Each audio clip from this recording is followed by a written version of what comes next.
Hello guys, welcome back to my YouTube channel.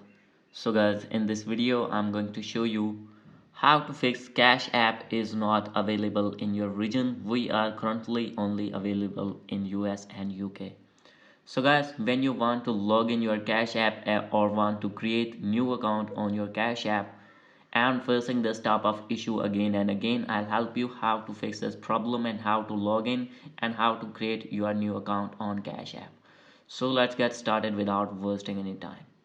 So guys, simply first of all you have to open your settings on your iPhone, click on your Apple ID name, click on media and purchases, click on view account.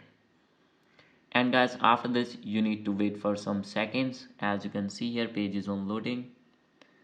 So guys, simply you have to wait for some seconds, click on country and region.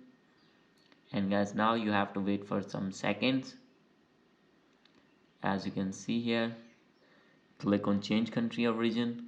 From here guys, you need to select United States or United Kingdom. So guys, as you can see here, you can select anyone from here. So guys, for example, now I am going to select United States. And guys, from here you have to click on agree with terms and conditions, and you can add your payment method or not. So guys, if not, you have to select none option. Here you need to add your billing address, city, zip code, postal code, phone number, and save your information. And guys, after this you can create or you can log in your Cash App account easily without any interruption. So guys, this is the video. Hope you like this video. If you like this video, please do subscribe my channel. Thank you.